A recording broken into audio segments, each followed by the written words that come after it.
عبداللہ بن مسعود رضی اللہ عنہ سے مروی ہے کہ رسول اللہ صلی اللہ علیہ وآلہ وسلم نے فرمایا، جنت میں آخر میں داخل ہونے والا جو شخص ہوگا وہ کبھی اٹھ کر چلنے لگے گا، کبھی وہ منہ کے بل گرے گا، کبھی اسے آگ لپیٹ لے گی، پھر جب وہ آگ سے نکل آئے گا تو اس کی طرف دیکھے گا اور کہے گا، بابرکت ہے وہ ذات جس نے مجھے تم سے نجات دی۔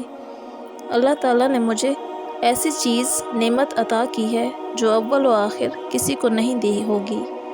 اس کے لیے ایک درخت دکھائی دے گا، وہ کہے گا، اے میرے رب، مجھے اس درخت کے نزدیک کر دے، میں اس کا سایہ حاصل کر سکوں اور اس کے پانی میں سے چند گھونٹ پی لوں۔ اللہ عز و جل فرمائے گا، اے ابن آدم، ممکن ہے میں تمہارا یہ مطالبہ پورا کر دوں تو تم اس کے علاوہ کسی اور چیز کا مطالبہ کر دو۔ وہ کہے گا، نہیں اے رب، اور عہد کرے گا کہ اس کے علاوہ کوئی اور مطالبہ نہیں کروں گا، اور اس کا رب اس کا عذر قبول کر لے گا، کیونکہ وہ دیکھے گا کہ اس سے صبر نہیں ہو رہا۔ اللہ اسے اس درخت کے قریب کر دے گا، وہ اس کا سایہ حاصل کرے گا اور اس کا پانی پیے گا۔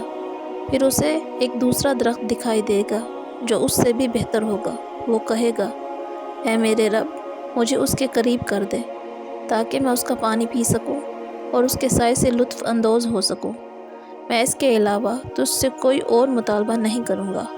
اللہ تعالیٰ فرمائے گا، اے ابن آدم، کیا تم نے مجھ سے عہد نہیں کیا تھا کہ تم اس کے علاوہ کوئی اور مطالبہ نہیں کرو گے؟ ممکن ہے اگر میں تمہیں اس درخت کے قریب کر دوں تو تم کوئی اور مطالبہ کر دو۔ وہ عہد کرے گا کہ اس کے علاوہ کوئی اور مطالبہ نہیں کرے گا، اور اس کا رب اس کا عذر قبول کر لے گا، کیونکہ اللہ تعالیٰ دیکھے گا کہ اسے صبر نہیں آ رہا۔ اللہ تعالیٰ اسے اس درخت کے قریب کر دے گا، وہ اس کے سائے سے لطف اندوز ہوگا اور اس کا پانی پیے گا۔ پھر جنت کے دروازے کے پاس ایک اور درخت دکھائی دے گا جو پہلے دونوں درختوں سے زیادہ خوبصورت ہوگا۔ وہ کہے گا، اے میرے رب، مجھے اس درخت کے قریب کر دے تاکہ میں اس کے سائے سے لطف اندوز ہو سکوں اور اس کا پانی پی سکوں، اس کے علاوہ تجھ سے اور کوئی سوال نہیں کروں گا۔ اللہ تعالیٰ فرمائیں گے، اے ابن آدم، کیا تم نے مجھ سے معاہدہ نہیں کیا تھا کہ تم اس کے علاوہ کوئی اور مطالبہ نہیں کرو گے؟ وہ کہے گا، کیوں نہیں اے میرے رب، بس یہ، اس کے علاوہ اور کوئی سوال نہیں کروں گا، اور اس کا رب اس کا عذر قبول کر لے گا، کیونکہ اللہ تعالیٰ دیکھے گا کہ اسے صبر نہیں آ رہا۔ اللہ تعالیٰ اسے اس کے قریب کر دے گا۔ جب اللہ تعالیٰ اسے اس درخت کے قریب کر دے گا تو وہ جنت والوں کی آوازیں سنے گا، کہے گا، اے میرے رب، مجھے اس میں داخل کر دے۔ اللہ تعالیٰ فرمائے گا، اے ابن آدم، میری طرف سے کون سی چیز تجھے خوش کر دے گی کہ تیرے سوال کا سلسلہ منقطع ہو جائے؟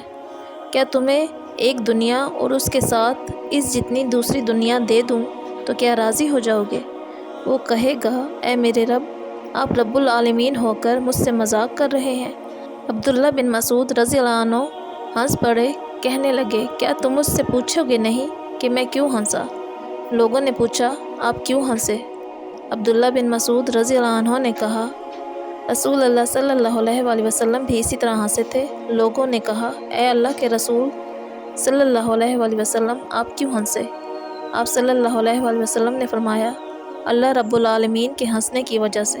جب اس نے کہا، کیا آپ رب العالمین ہو کر مذاق کر رہے ہیں؟ اللہ تعالیٰ فرمائے گا، میں تم سے مذاق نہیں کر رہا، لیکن میں جو چاہتا ہوں اس پر قادر ہوں۔